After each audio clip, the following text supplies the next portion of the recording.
As a human being, our world is connected to a complex network of relationships. And who we relate to, why do we relate to them, and how good are we at communicating with these relationships will dictate a lot of how our life is going to turn out. And if you want to design your ideal future, it's a good idea to get a really good understanding of the kinds of relationships that you can have, and to move from unconscious to conscious relationships, to choose the kinds of people that you want to interact with and knowing why, and having your design of your future already there on paper for you to see the different types of people, who they are to you, how you're going to relate, and what are the best ways to communicate with them, and to get the tools of the New Paradigm Toolkit, which are card sets, maps, game boards, processes, and software, working together for you to connect your mind to your info tech in a way that's intelligent, in a way that's holistic, in a way that at some point circles back to your values. But in this particular download, you're going to see how the 6 relationship maps come together. On the flow map at 2.6, boom, the 6 relationship maps fit in there in your flow wheel, in the primary interface of the inflow matrix.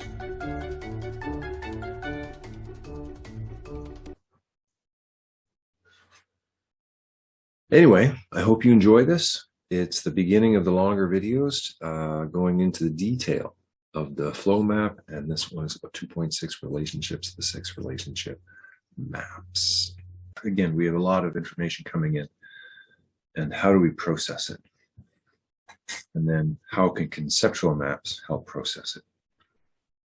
The conceptual maps give the main distinction is boundaries between this and boundaries between that. I mean, we're essentially interacting with this universe around us, and our mind generally is used to make sense of the senses.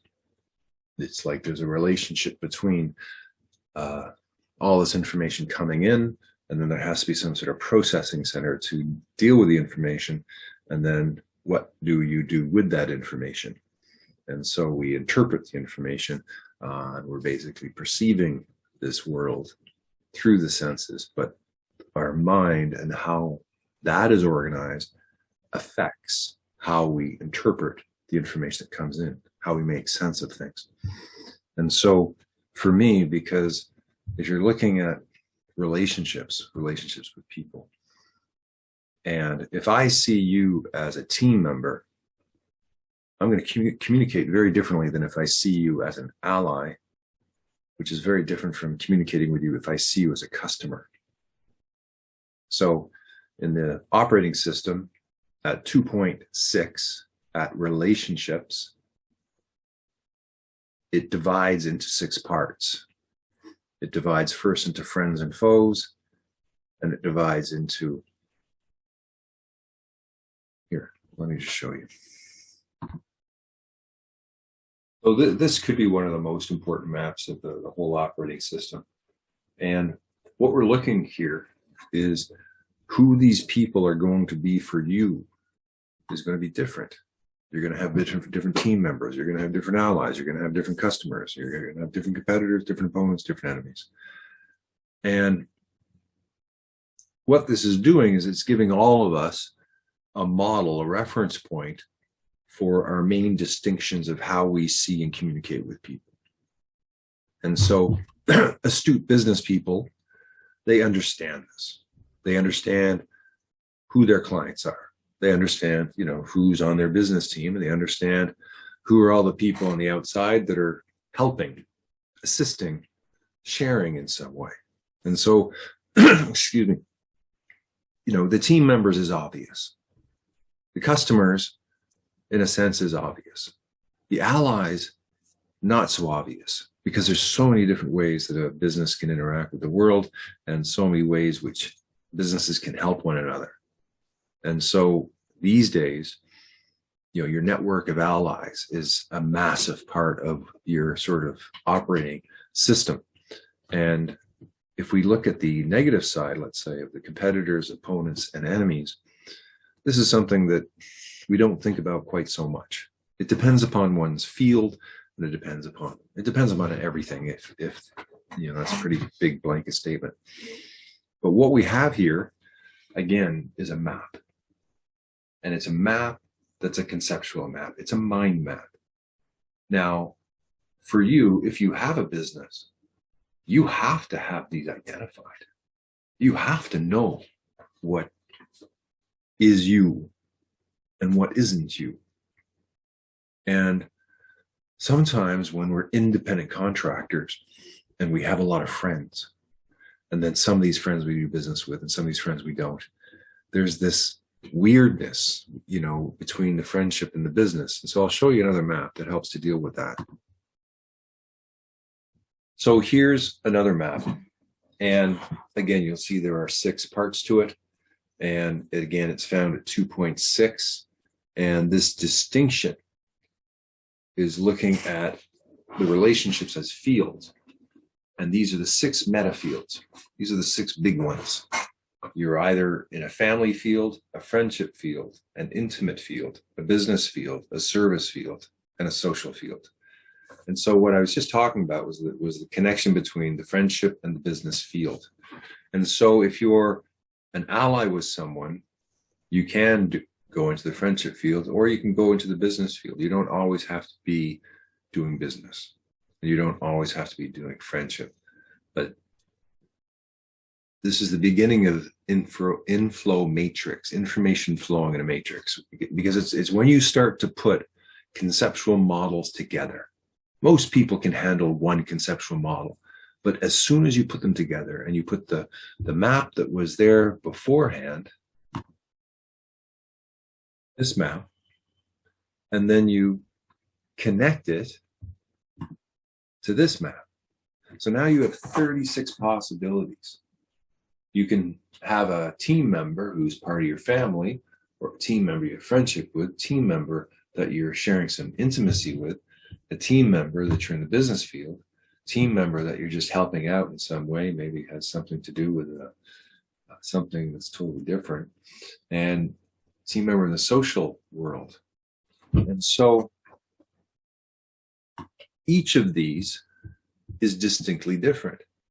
And for the most part, most people navigate this without the maps.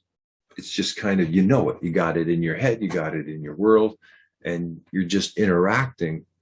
You don't have to be told about these things. But the idea of this is that, we live in an increasingly complex world. And it becomes more complex with the more people and relationships that you have in it.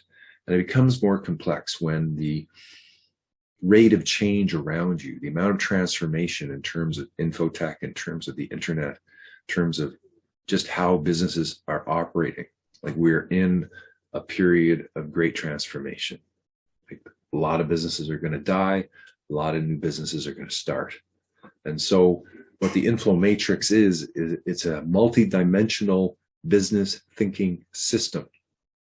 So it's got a whole bunch of maps in it, and the maps are there to help you to navigate.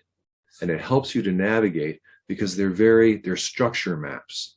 They are encompassing spectrums of our reality. And so there are 6 fundamental ones, which I'll show you in this video. And when you put them together, you're essentially choosing one of the pieces from each map. So you're going to, at the end, you're going to have 6 points or 6 pieces of like a puzzle. And then the end result is going to be a very specific placement of that person or group or community or whatever it is that you're relating to, but generally a person. And then you are going to learn to speak with them differently. Like I'll add another piece of the puzzle in right now. So every relationship has a sort of a status. And within here, there are 6 statuses. And so the relationship is either a potential relationship, it doesn't exist, but you have identified it, or you've identified it as a potential category, potential person. Probationary, which is you're not quite active yet. You're not quite fully committed or in agreement or knowing you're going to work together, but you're just testing each other out. And then active, which is the main, state that relationships are in. And then you have inactive. You can have a relationship, but you're not actually communicating, you're not actually connecting, but it is a relationship. Dying, the relationship or the person is dying, and you have to do something to either move it to inactive or active or probationary, or dead, where the relationship has ended. Either physically the person again is dead, or the relationship has ended and you're no longer communicating, and you're not going to communicate with that person anymore. So these are very distinct places on the spectrum of how you can be with somebody. Now, again, this map is a good map on its own, but it really changes when you add it to the other maps.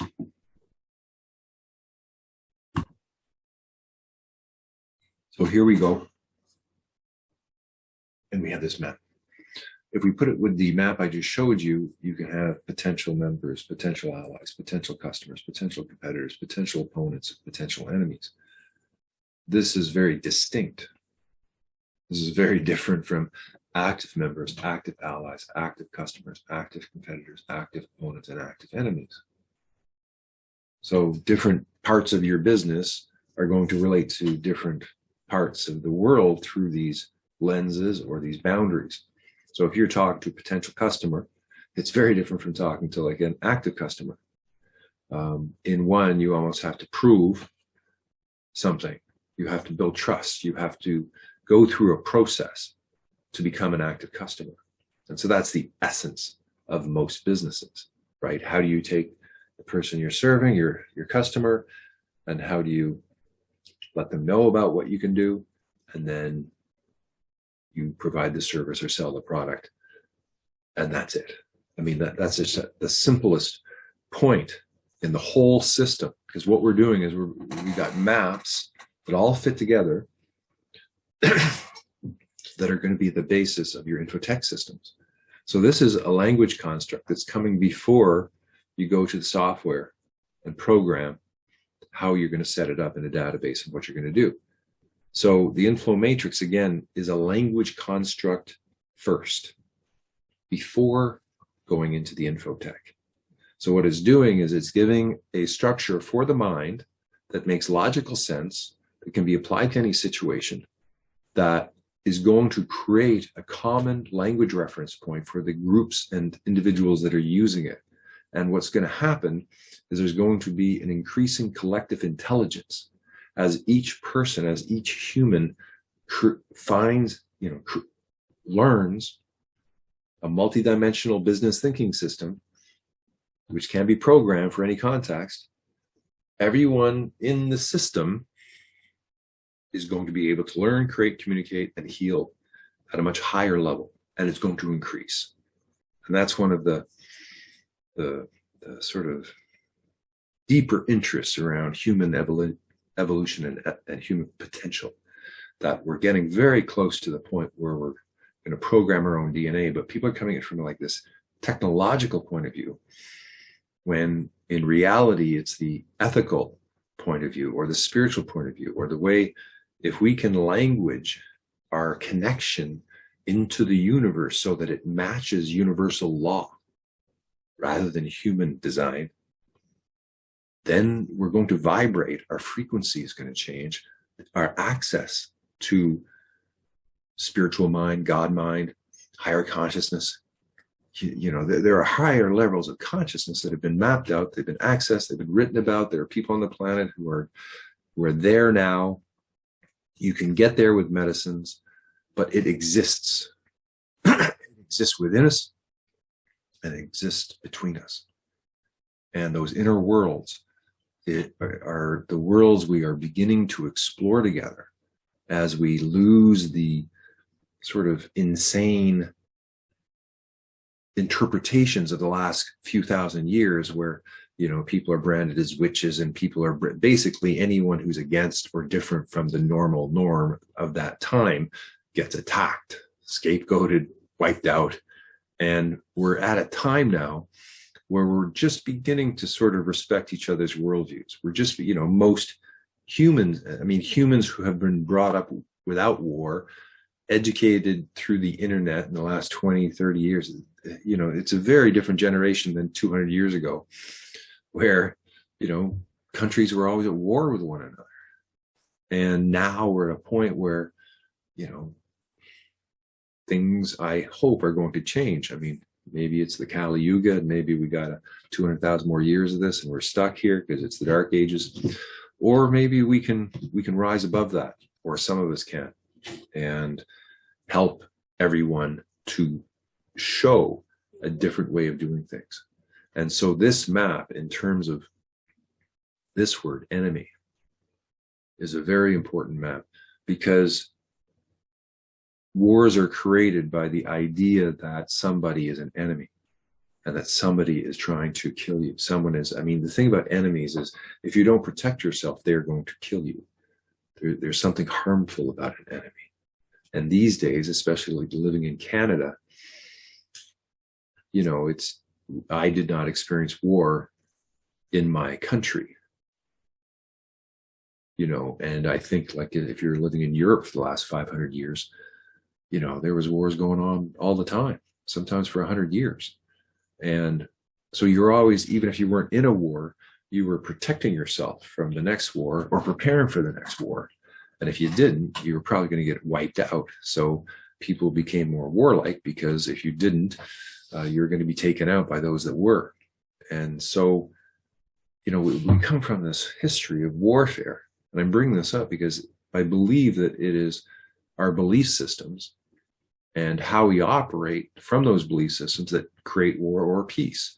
And, you know, definitely, I think if you look at war in a deeper way, there are sort of more nefarious reasons and people behind how they start and why they start. And I think that we need to come to an understanding that we don't have to have that.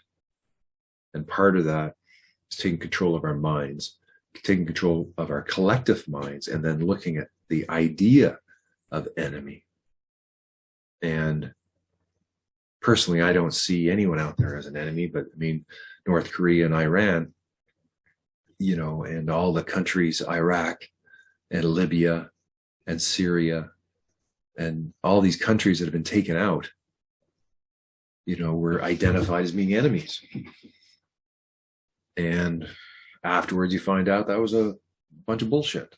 That wasn't true. They were lying. They were lying because they wanted to take over their central banks. And so if you don't look at those enemies and you don't take that into account, they will take you up. And so we need to be wise. We need to know how to defend ourselves. And we need to know who to defend ourselves against. Because that's one of the biggest problems out there, is that we collectively are led to believe certain things that are not true. So we don't have an accurate assessment of what's going on. And so as the individual human, we're stuck at this level of powerlessness or helplessness because we don't understand the bigger scene around us.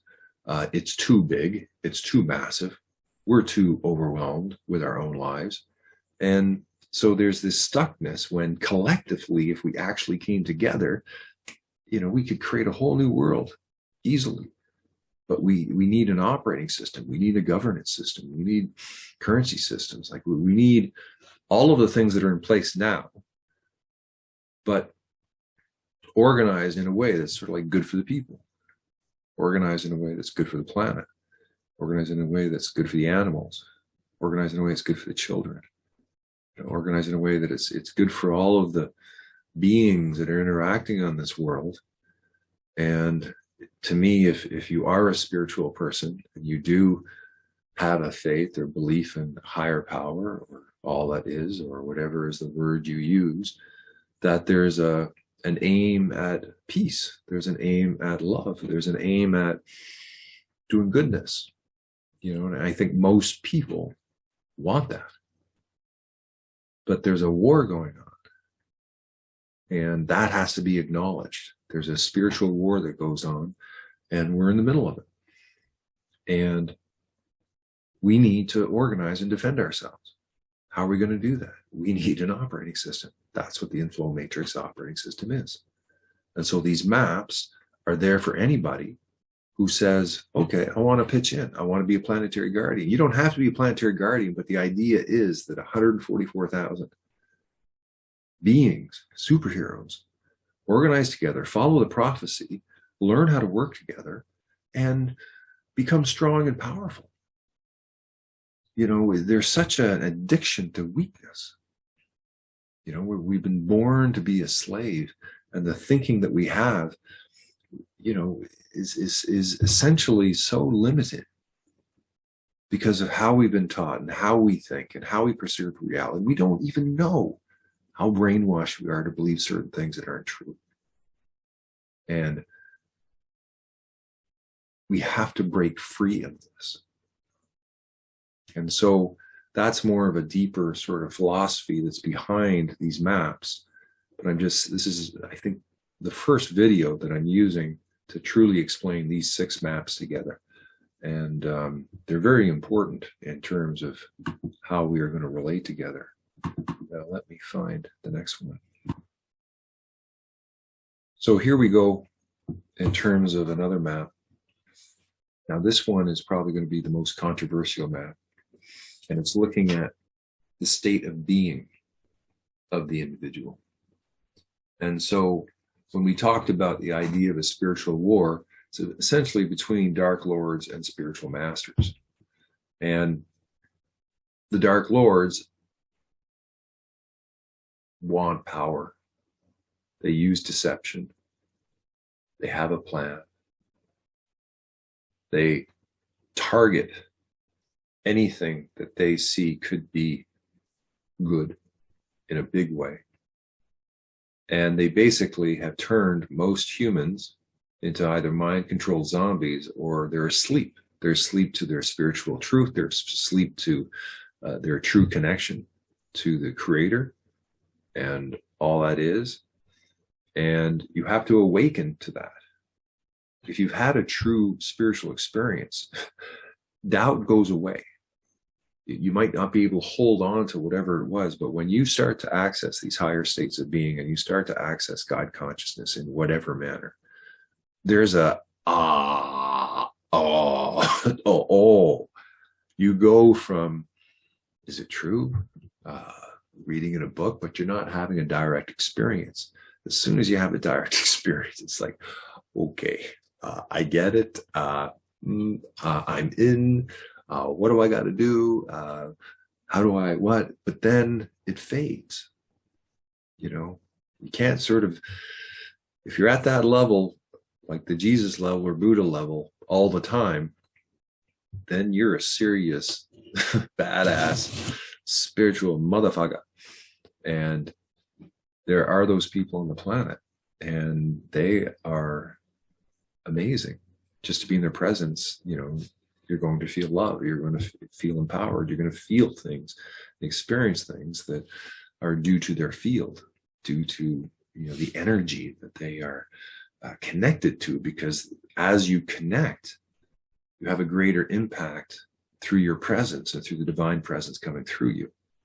And so the spiritual masters, either on the planes above, planes within, or there are beings or entities that are connected to this place, that are in a hierarchy, that are helping out, that have they're connected into the divine plan. Now these dudes don't want to really participate in that because there's a certain law that you have to follow, and they sort of want to go their own way.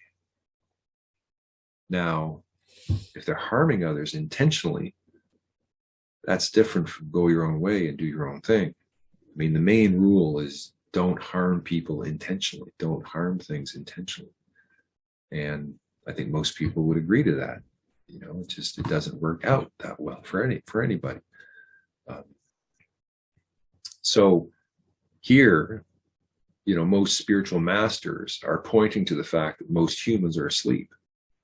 And you know, the way the mind works and the way that we are as habit creatures is we just get into a sort of a repetition of these patterns, and we're not actually conscious that much. We're not actually being present.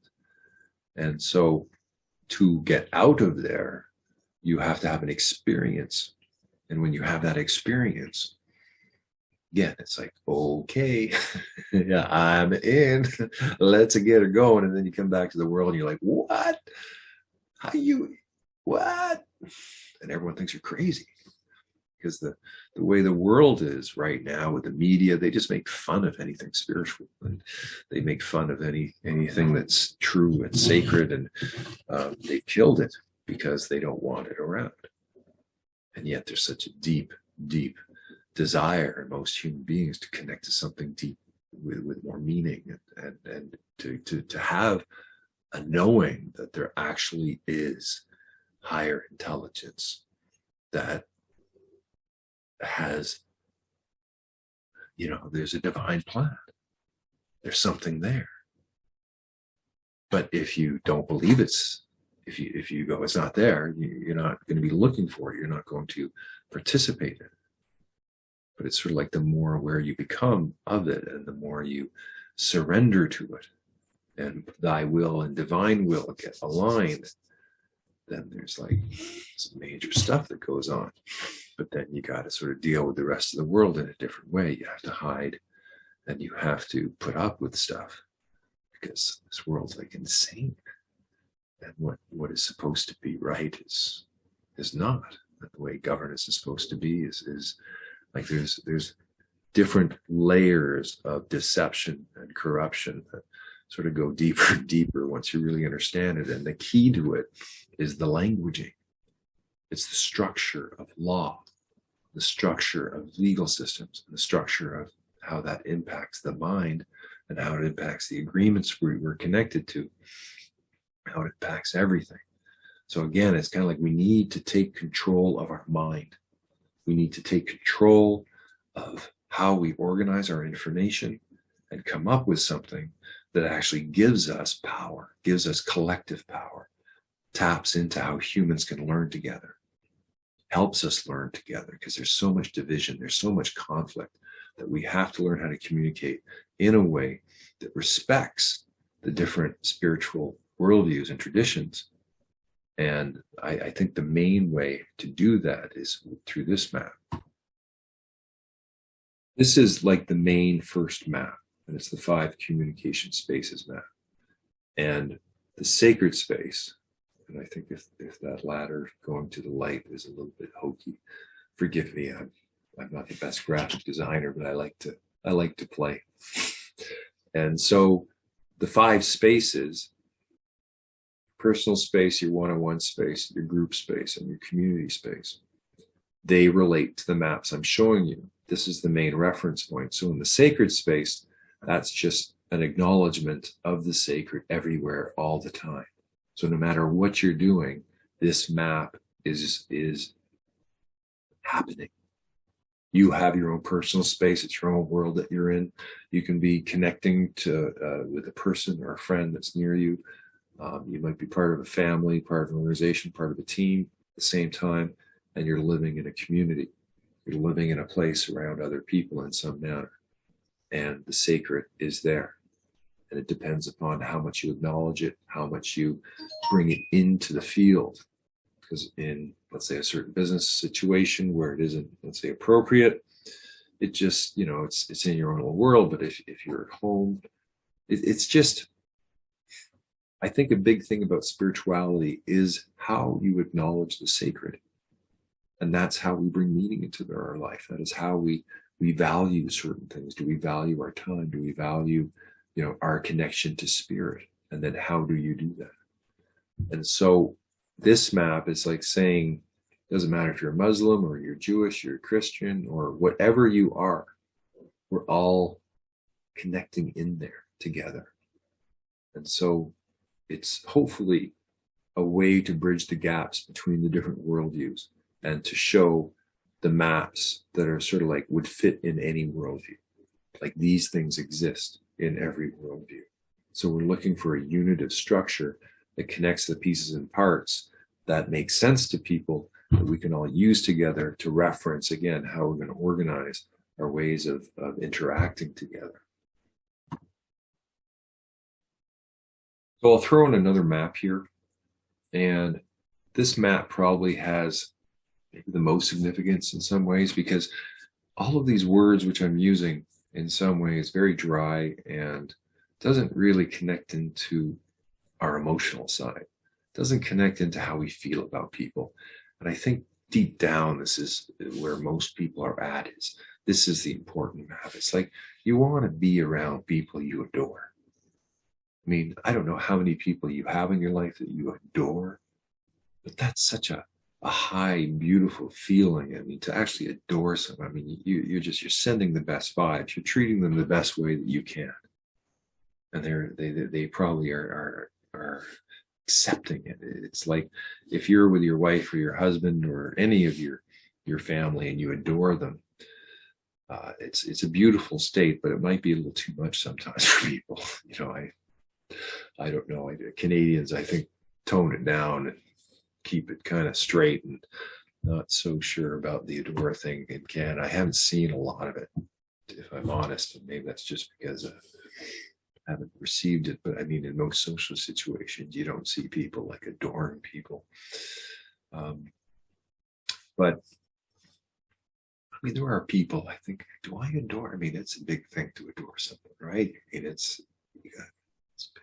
Okay, so then people you love, and I think, again, this is one of the main aims for being here, and this is one of the main deepest desires for most humans, is they want to be loved, and they want to be loved for who they are, and they want to be loved by hopefully a lot of people, but at least the people around them, at least their family, their friends. And at this stage in our species, in our evolution, that's asking a lot. I mean, we're kind of, again, coming out of all that warfare, and most generations have been traumatized beyond belief and passing on all this stuff to the next generation. So we're in a period of we need healing, and we need a lot of healing to get to the point where we're going to actually feel that kind of love for one another and the species, which would be really nice. And just to go back to if you want a little quick exercise, and I'll just put this here because I think my talking will drive you crazy if I don't give you something to do. If we go back to this map and then go, okay, well, how do I bring more love into my life? It's a very good question. And so the personal space, you can breathe. When you're doing your breathing exercises and you're setting an intention as you breathe, you can set the intention to breathe love into yourself. Just like go through a few minutes where you're breathing love into yourself.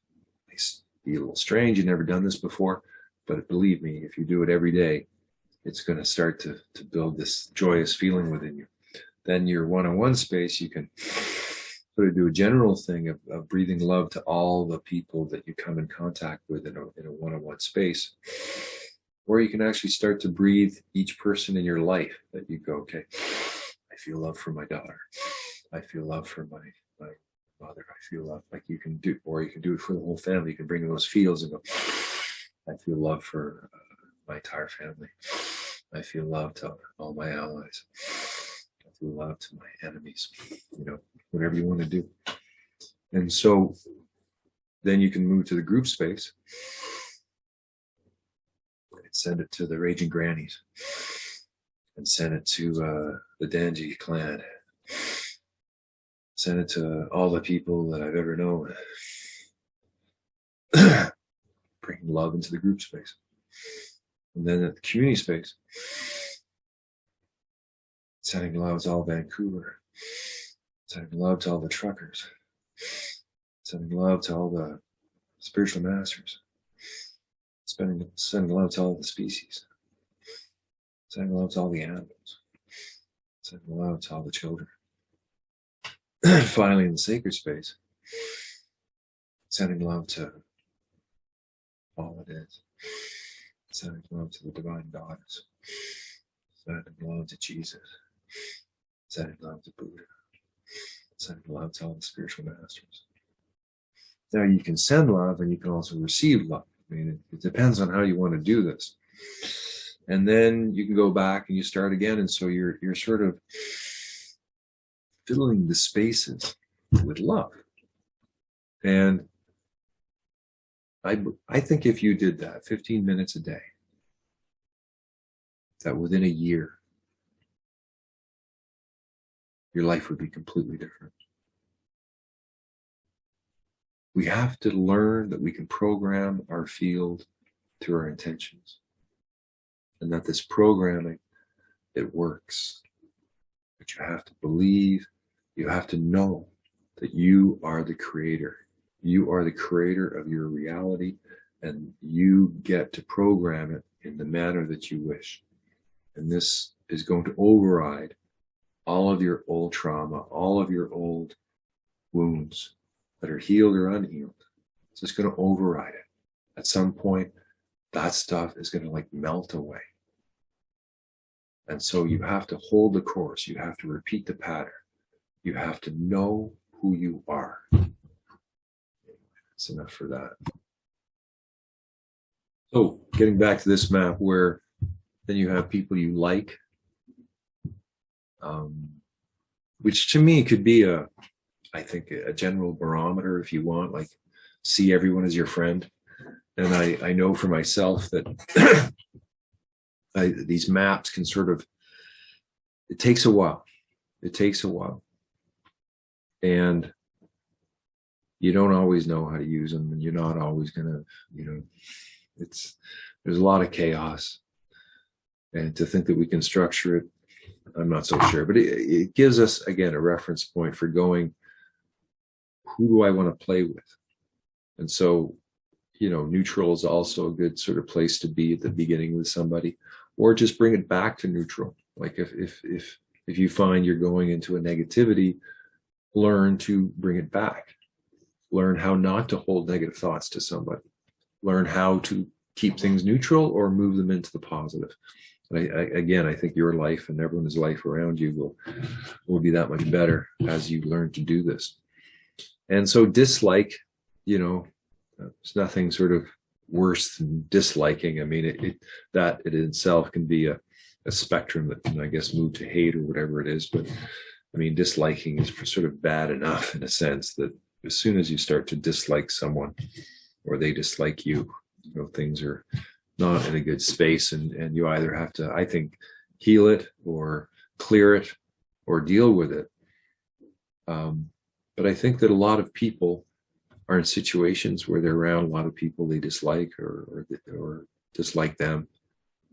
And I would just suggest to leave that situation, get out of it. If you're in a marriage, if you're in a work situation where you just stop liking each other, I think it's time to move on. It's time to go somewhere, because there are so many people in so many situations where you'll find you like them and they like you. And that has to be at the sort of core of life. Be around people that treat you right and you want to treat right. If you use that as your sort of main reference point for assessing situations, at some point you're going to continually know, when to leave and feel the sort of guidance of where to go. And that's where you're linking into your intuition and connecting more to your soul around how you interact with people. So the sixth map is this. This is the School of Conscious Communication. And this is the beginning of the longer videos. I've been making lots of little videos, and I haven't really dived into the true essence of the maps and how they work together. That's what this is. I'm allowing myself to just keep talking, keep explaining, and hopefully over time that this is going to come out. It's I spent a lot of time on designing different maps, and basically the last 25 years, and it's the main task, which I have done, I found that with a blank piece of paper and a nice Sharpie, I could come up with just beautiful things over and over again. And I've been aiming at, again, a holistic system. These are different pieces and parts. So there's a lot of pieces and parts. And if you think this is too much by just these 6 maps, well, you got a lot coming. There's a lot more to this. But I tell you, it's like taking a dictionary and taking out the essential parts of it and then putting them together in a whole system so that you can then make sense of how all the pieces fit. And so the words that are used here, like relationships at 2.6 on the flow map, that's like all your relationships. That's everything. That's like all the people, you can just use this word 2.6. And if you see these maps, it gets pretty concise around this is your world, and how you communicate with the different pieces and parts is determined by taking this structure and then programming, like who are your clients, who are, the people working with you. And so this map is more specific to my particular context as a designer or architect of the School of Conscious Communication. And so part of these tools, the New Paradigm Toolkit, the card sets, the game boards, the maps, processes, and software, they come through the School of Conscious Communication. And so I'm an originator. I feel that what is coming through me is new. It's a new field of knowledge. And originators, for the most part, are probably people spent 20, 30, 40 years working on something. And this comes because I asked the universe to use me as a vessel to transform the world's economic system from fear to love. That's one of my main lifetime goals. That's at the essence of my personal ambition in terms of what I want to do. I know it's an impossible goal, but I'm putting it up to the Creator and saying, hey, let's give it a shot. And perhaps it'll align with the divine plan in some way, hopefully. And perhaps it aligns with my own mission, that I'm on course, that this is what I'm here to do. And I'm sure there's a whole bunch of others that are sort of on the same mission. And so I don't want to take ownership of anything. I give it all up, give it up to the Sugmed, to the Act, to the Mahatma, to the all the spiritual masters. I mean, there's so much other wisdom that is guiding us in different ways. And I'm very grateful for just being a conduit for putting things through. So originator, I'd like to say I did it, this is mine, but nah. I mean, it's built on the shoulders of all the greats who have come before us. And I've had some very good teachers in my life, and I still have some very good teachers. And so originator, just saying that, an originator, that something new is coming through. And so it's just distinction from teachers who are teaching what has already been. The administrators are just making things work behind the scenes. They're the support mechanisms.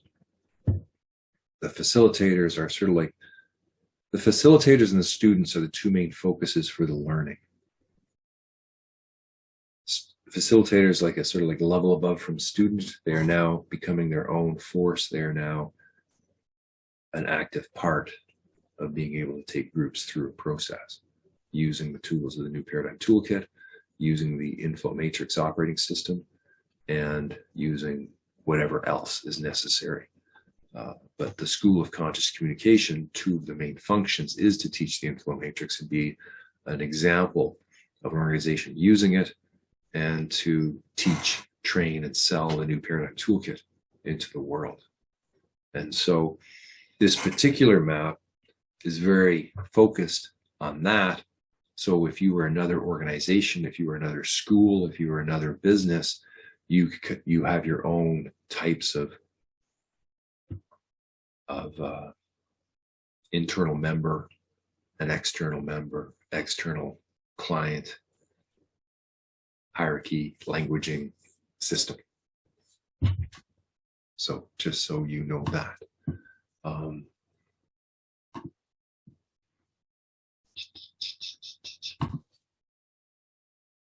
So then we go, how do we use this together?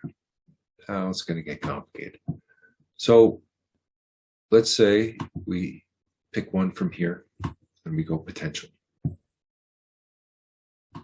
And then we go to here and we go allies. So we've taken one from each of these. Now we have potential ally. And then we say, let's say in the business field,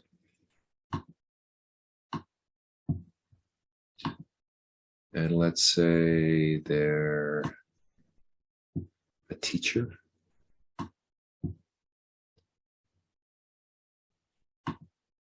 And let's say I gotta love them. And let's say they're awakened beings. So I'm going to be looking for potential allies, an awakened being that's a teacher that I love as an ally. That gives me a funnel. That gives me a way of perceiving somebody. That gives me, let's say I go, okay, well, how do I find these people? And there may be a Facebook group for teachers, or maybe I have to go to Findhorn, or maybe I have to find some group that has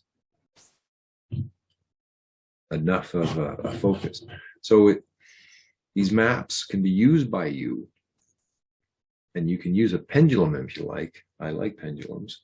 You can actually print out the maps and then use a pendulum. And then you can actually assess somebody and say, okay, who is this person? What is the best relationship for this person? And then you can use a pendulum on each map to find out.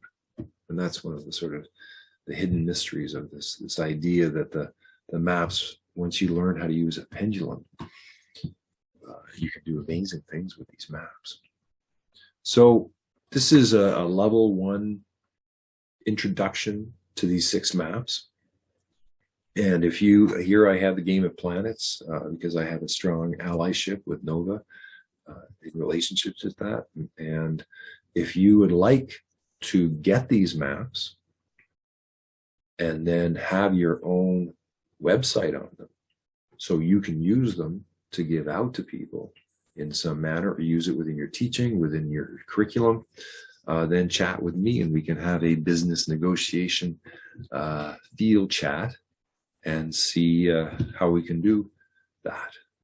That's part of this, is if you want to use the New Paradigm Toolkit within your own curriculum, within whatever you want to do, I'm open to connect with you. And the idea being that all the maps can be used by all the planetary guardians to bring their dreams into the world. And this is just an operating system that can be done for doing so. So thank you for listening. If you've listened this long, this is a big step for me to start to speak about how these maps work together. And if you like this, then there's probably some courses that are going to be coming up in the future that you might want to participate in, where we're going to bring people together and learn how to use this together. So thanks for watching. Have a great life, and I'll see you on the other side.